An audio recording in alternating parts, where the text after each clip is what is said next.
সারা দেশে কারফিউ শিথিল হওয়ায় মাঠে ফিরেছে ক্রিকেট। মিরপুরের হোম অফ ক্রিকেটে বুধবার অনুশীলন করেছেন অধিনায়ক নাজমুল হোসেন শান্ত, লিটন দাসের মতো ক্রিকেটাররা। চট্টগ্রামেও ফিরেছে ক্রিকেট। বাংলাদেশ টাইগার্সের সাথে থাকা টেস্ট দলের ক্রিকেটাররাও ফিরেছেন অনুশীলনে। জহুর আহমেদ চৌধুরী স্টেডিয়ামে এই দিন হাজির ছিলেন মুশফিকুর রহিম, মুমিনুল হক, তাইজুল ইসলাম, নাইম হাসানরা। কারফিউ শিথিল হবার দিন সরকারি বেসরকারি অন্যান্য প্রতিষ্ঠানগুলোর মতোই কর্মচাঞ্চল্যতা ফিরেছে বাংলাদেশ ক্রিকেট বোর্ড বিসিবিতেও। এদিন সকাল সকালেই মিরপুরের হোম অফ ক্রিকেটে হাজির হয়েছিলেন ক্রিকেটাররা। লিটন দাস, নাজমুল হোসেন শান্ত, তাইজুল ইসলামের মতো ক্রিকেটাররা এসেছিলেন বিসিবিতে।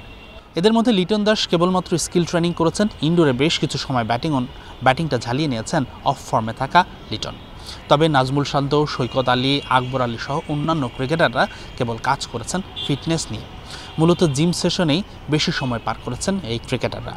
তবে কর্মচঞ্চলতা কেবল মিরপুরেই ফিরেনি, চট্টগ্রামেও ফিরেছেন। এতদিন হোটেলবন্দি থাকা বাংলাদেশ টাইগার্স এবং এইচপির ক্রিকেটাররা জহুর আহমেদ চৌধুরী স্টেডিয়ামে অনুশীলন শুরু করেছে।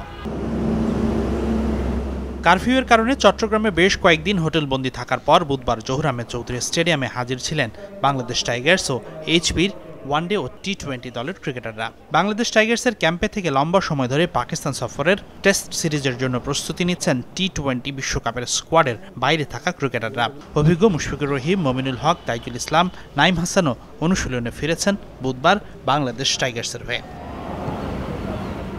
সাগরিকায় এদিন ক্রিকেটাররা ভলিবল খেলে সেরেছেন ওয়ার্ম আপ। স্বভাবতই সেই ম্যাচও মধ্যমণি ছিলেন মুশফিকুর রহিম। এরপর শুরু হয়েছে স্কিল ট্রেনিং। নেটে এদিন স্পিনার তাইজুল ইসলাম, নাইম হাসানের সাথে পুরোদস্তুর বোলারের মতো বোলিং করেছেন ব্যাটার মুমিনুল হক সৌরভ। ইনজুরি থেকে ফেরার লড়াইয়ে থাকা পেসার এবাদতও আছেন চট্টগ্রামে। অস্ত্রোপচার করা এই পেসার হালকা রানাপে করেছেন স্পট বোলিং।